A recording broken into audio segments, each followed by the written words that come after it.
L'artiste Marc Lincourt est natif de Terrebonne et il a exposé ses œuvres à travers le monde.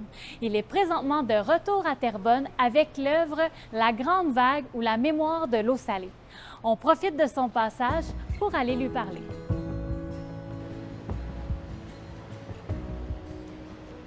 Derrière nous, on voit une œuvre qui vous a été demandée par la France. Pouvez-vous nous l'expliquer, cette œuvre?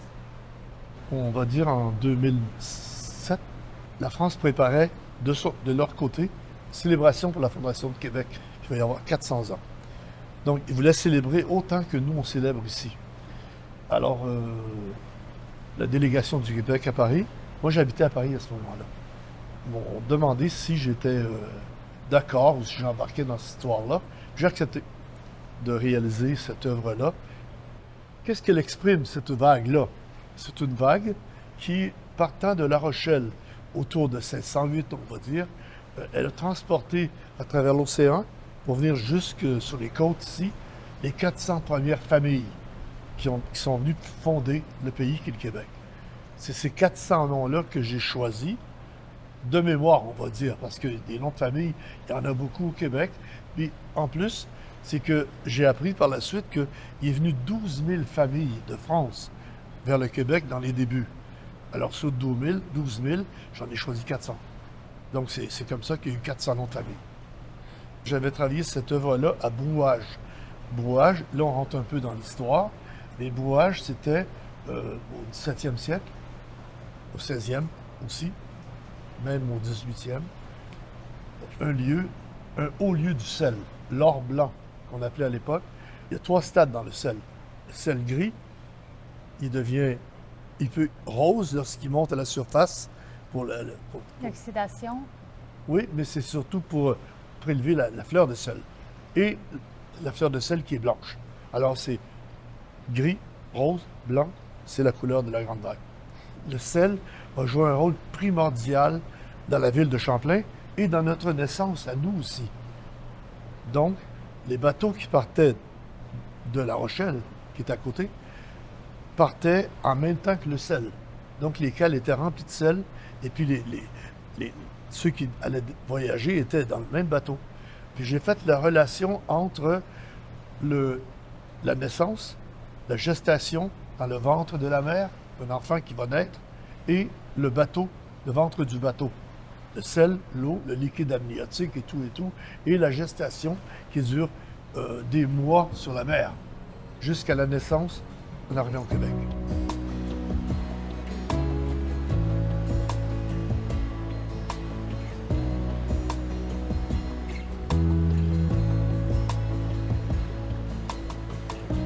Je me promenais un jour dans la ville de Paris, et puis devant un éditeur, j'ai vu qu'il y avait une montagne de livres à l'intérieur, un peu dans la vitrine.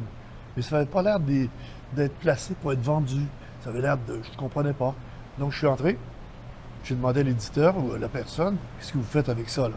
Puis là, il m'a raconté que ces livres-là étaient invendus, puis il allait les envoyer au pilon.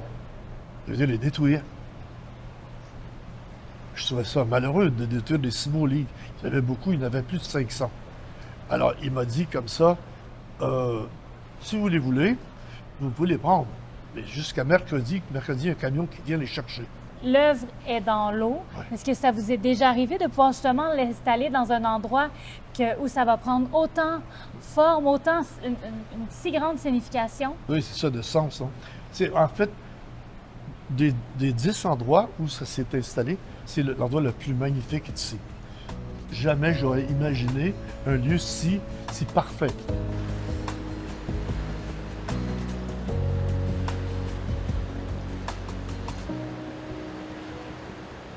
Les gens, lorsqu'ils viennent, ils peuvent aussi discuter avec vous. Oui, ça donne que j'aime beaucoup ça. Alors donc, on échange, puis on discute, parce que cette œuvre-là, elle a pas la capacité, mais quelque chose comme ça, de provoquer la discussion. Si, par exemple, tu t'appelles, votre nom est Fréchette, puis tu dis, ah, ben tiens, je fais donc partie de l'histoire. C'est écrit sur le mur, là. Alors là, tu vas venir pour trouver ton nom dans l'œuvre.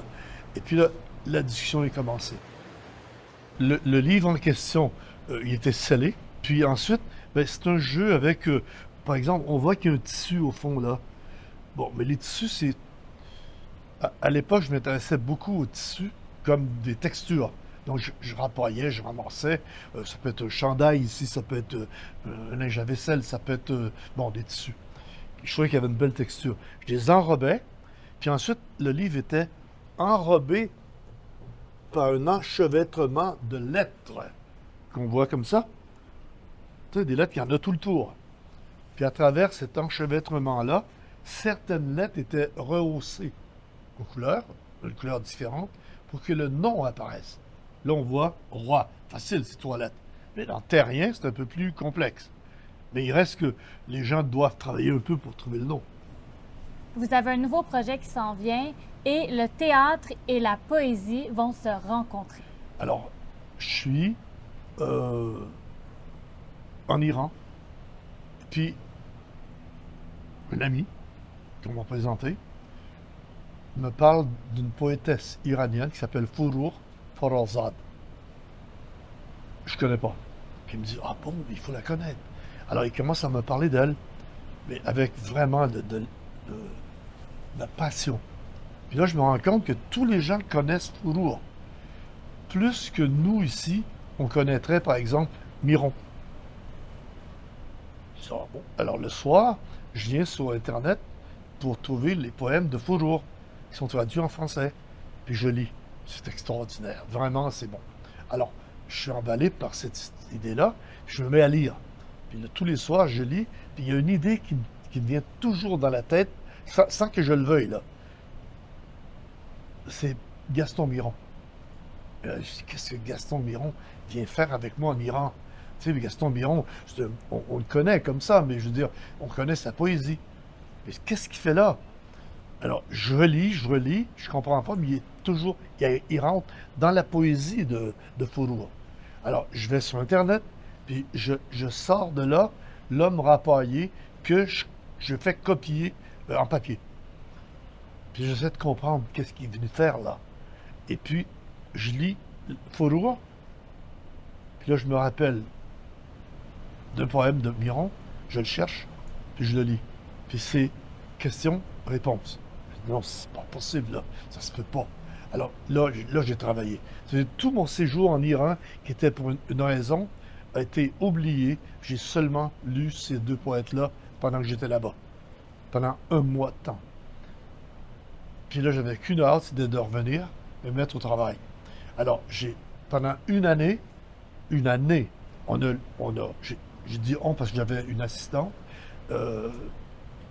on a établi, on a imprimé tout de Miron, tout de Forough. Puis pendant une année, on a lu à voix haute. Elle faisait la poétesse, moi je faisais le poète. Puis on a dit, OK, ça c'est bon. Non, lui, non, relis. Encore. OK, j'ai trouvé la réponse. Puis là, on a imaginé un dialogue, mais sans changer un mot, ni une virgule, sans prendre un petit bout ici, un petit bout là. C'est un poème qui répond à un poème. Une préoccupation qui trouve une solution. C'est de la magie pure et simple. Alors, j'ai imaginé de célébrer le mariage cosmique de 2 poètes qui se sont jamais vus, jamais rencontrés, mais qui avaient les mêmes préoccupations, qui avaient les mêmes peines, les mêmes recherches. C'est tout simplement fascinant. Actuellement, je suis avec, on va dire, un metteur en scène. On discute, puis on est en train de travailler là-dessus. Comment on va présenter ça la première fois? Comment on va présenter ça? On travaille là-dessus. Puis ça va bien. Ça va lentement, mais ça va bien.